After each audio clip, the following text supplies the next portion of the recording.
Thank you.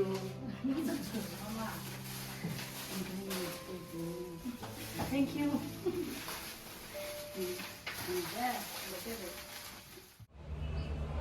Hello everyone, खुलुमबाय, welcome back to my channel. So guys, आंना दिनै बिदि जेबो नोंथांमोननिसिम मोनसे भिडिअ लाबोनायनि जेबो बिदि प्लेनिं गैयामोन माने दिनैहाय आङो एकदम भिडिअ खालामनोनो सानाखैमोन आरो ओमफ्राय आं माने दासो ब्रेकफास्ट खालामनानै फैदों ओमफ्राय आङो दा कलेजावहाय स्कलारशिप हैनो माने साबमिट हैनो थाखाय इउनिफर्म गानदोंमोन आरो बेयावनो आङो मोनसे ओरैबायदि मेसेज मोनसे रिसिभ खालामबाय ओमफ्राय आङो दा ओरैबायदि खुसि ओरैबायदि इमोशनेल जानानै दङ ओमफ्राय नोंथांमोनजों शेयार खालामनो होननानै आङो दा मबाइलखौ माने एकदम केमेरा अन खालामनानै भिडिअ खालामबाय आरो ना ओरैबायदि खुसि जानानै दङ दायो ओमफ्राय आं नोंथांमोनजों शेयार खालामनो सानदों आरो बे मेसेजनि बागै दिनैहाय 26 फेब्रुवारि 2024 ओरैबायदि मोजां दिन ओरैबायदि मोजां मर्निं आरो आंनि थाखाय बेफोर गासैबो नोंथांमोननि थाखायनो जाजोबदों बेफोर गासैबो नोंथांमोननि अननाय नोंथांमोननि सापर्टनि थाखाय आरो आंना दिनै इउटिउबनिफ्राय आंनि चेनेलनिफ्राय आङो फार्स्ट पेमेन्ट मोनबाय बेफोर गासैबो नोंथांमोननि अननाय नोंथांमोननि सापर्ट नोंथांमोननि भिउस नोंथांमोननि आंनि भिडिअखौ शेयार खालामनाय कमेन्ट्स खालामनाय बेफोर गासैबो माने नोंथांमोननि अननाय नोंथांमोननि सापर्टजोंनो जाजोबनाय आरो माने आंना दिनै फार्स्ट पेमेन्ट हाबबाय इउटिउबनि आङो ओरैबायदि माने गोसोनिफ्राय नोंथांमोन साफ्रोमनिसिमबो माने जाय आंनि भिडिअखौ नायो आंनि भिडिअखौ अनसायनाय होयो सापर्ट खालामो शेयार खालामो कमेन्ट्स खालामो नोंथांमोन साफ्रोमनिसिमबो आंनि गोसो गोरबोनिफ्राय thank you so much from the bottom of my heart माने आंनि गोसो गोरबोनिफ्राय नोंथांमोननिसिम थेंक इउ so much आरो आंखौ बिदिनो अनलांबाय था सापर्ट खालामबाय था आंनि भिडिअसखौ बिदिनो नायलांबाय था ओमफ्राय बिदिनो शेयार खालामना हो कमेन्ट्स खालामनानै हर ओमफ्राय आङो दिनै ओरैबायदि खुसि ओमफ्राय नोंथांमोनाबो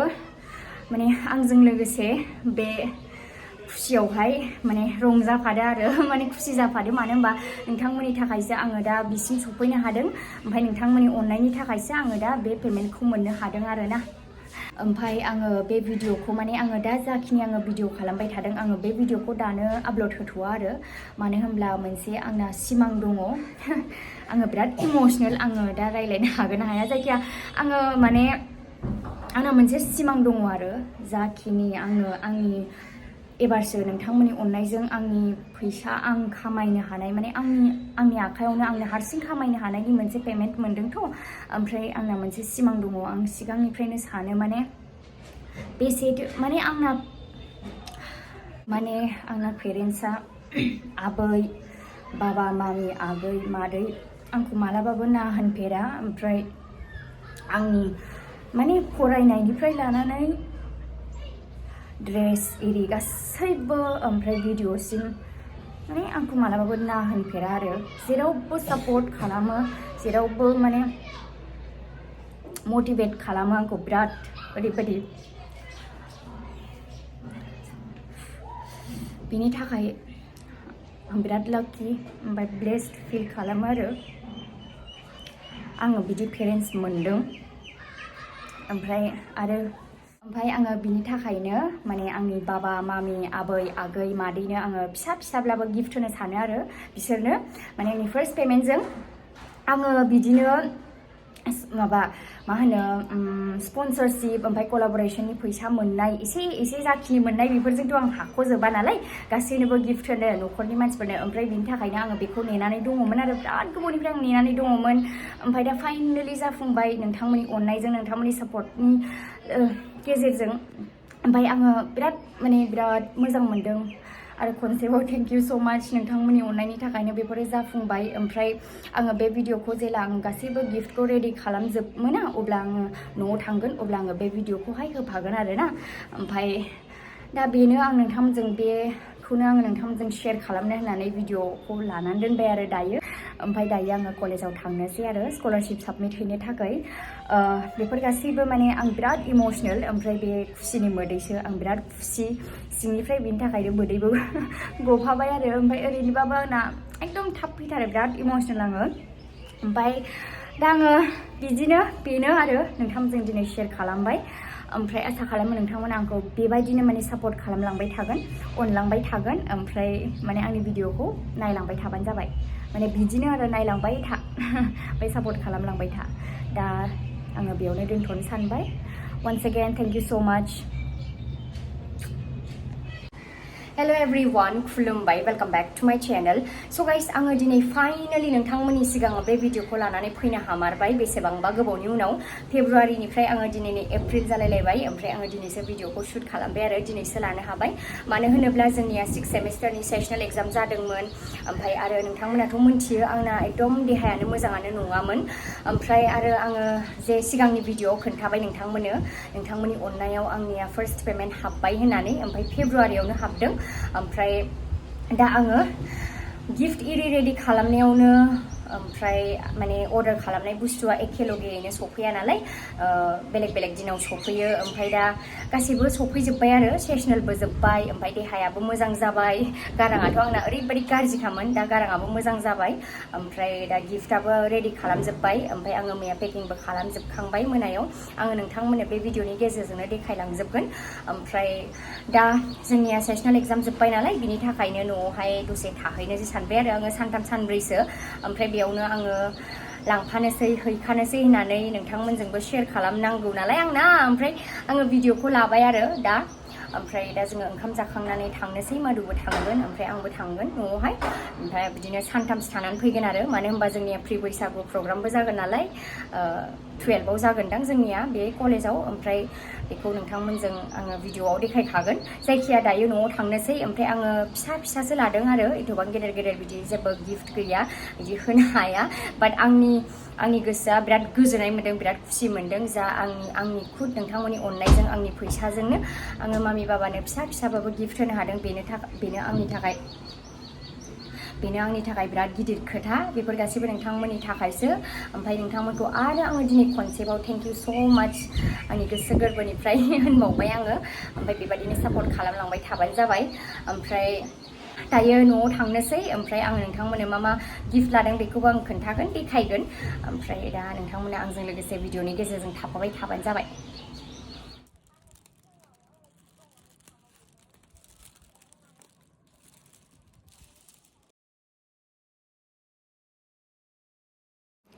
जोङो नै दायो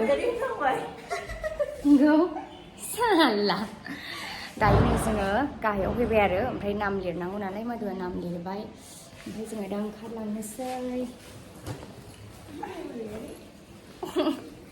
ओमफ्राय मेम'रि बसुमतारियाव मेम'रि गयारि होफ्रांबायनो गावनि टाइटेलखौसो बिराद लेजि मोनदों गाइस दिनैहाय माने ओरैबायदि गाइस दानिफ्रायनो गरमा लाजाला ओरैबायदि गरम जाबाय बोथोरा आयु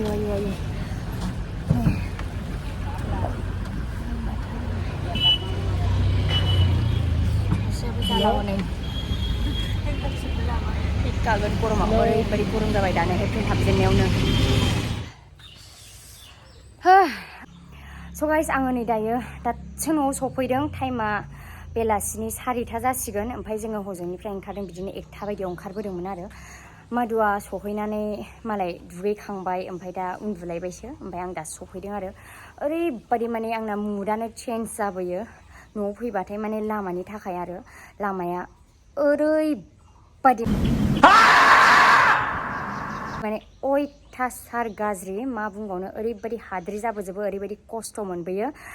लोमजानो ओंखारबोलायलायो लामानि थाखायनो आङो बिराद बायो आरो फैनोनो माला जागोन मोनथिला जायखिया आङो दा न'आव सफैबाय ओमफ्राय बिराद मेंनाय मोनबाय दायो आंबो फ्रेश जानानै रेस्ट लानोसै ओमफ्राय नोंथांमोनजों रेस्ट लाखांनायनि उनाव रायज्लायफैफिनगोन गाइस दा दिनै फाइनालि बे समा फैबाय आरो माने दासो दखाननिफ्राय फैलादों ओमफ्राय बाबायाबो अफिसनिफ्राय ओमफ्राय आबैयाबो गावनि खामानिनिफ्राय फैबाय आरो माने इसोरो जेबो मिथिया आरो दा आं बिसोरखौ मानि थाखाय बे भिडिअनि थाखाय माने फैनो थिनदों देलायनानैल' फैनो थिनदों आङो ओमफ्राय दा देलायनानै फैजोब्बाय ओमफ्राय माने आङो दाख्लि फेब्रुवारियाव नोंथांमोननि अननायजों फार्स्ट पेमेन्टखौ मोनबाय नालाय ओमफ्राय नोंथांमोनाथ' मिथिखायो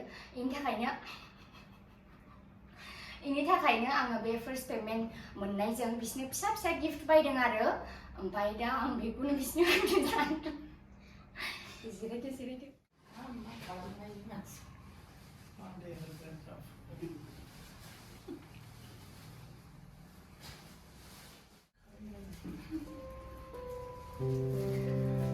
So नै बेनो आरो फिसा फिसा गिफ्ट बिसोरनि थाखाय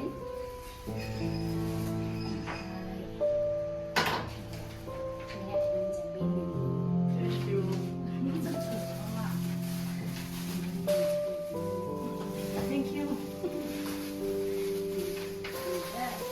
Thank you.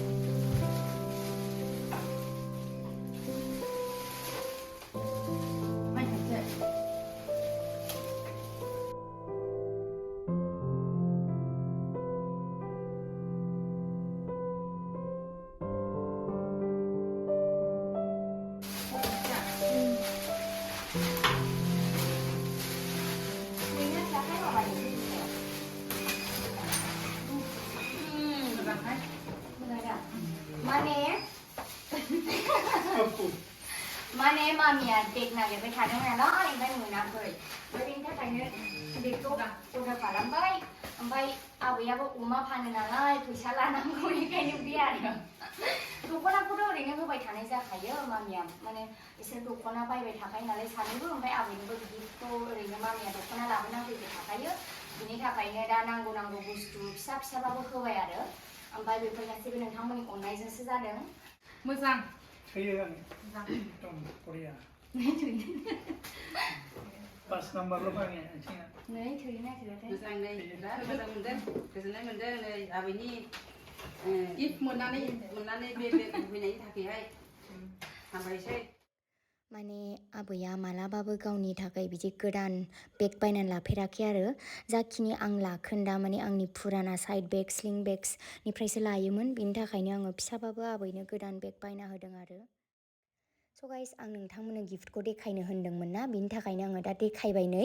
आङो मामिनो बेग बायदों आरो मानो होनब्ला मामिया बिराद गोबावनिफ्राय बिदिनो बेग नागिरगासिनोमोन ओमफ्राय मोनाखैमोन बेनि थाखायनो आङो बेगखौहाय अर्डार खालामना होबाय ओमफ्राय बाबानो आङो फर्मेल शु अर्डार खालामदों आरो मानो होनबा बाबानाथ' बांसिन फर्मेल शुआसो सोलिखायो नालाय बिनि थाखायनो बेखौ अर्डार खालामबाय ओमफ्राय आबैयाखौ आं खोन्थाखाबाय नोंथांमोननो आंनि आबैया अमा फानो ओमफ्राय बेनो बेग नांगौ जायो ओमफ्राय बिनि थाखायनो आंनि बेग फुरानाखौल' लाबाय थानाय जायोमोन आरो आबैया ओमफ्राय बिनि थाखायनो आङो एबारहाय गोदान फिसाबाबो आबैनो बेग मोनसे बायनानै लाबोदों आरो ओमफ्राय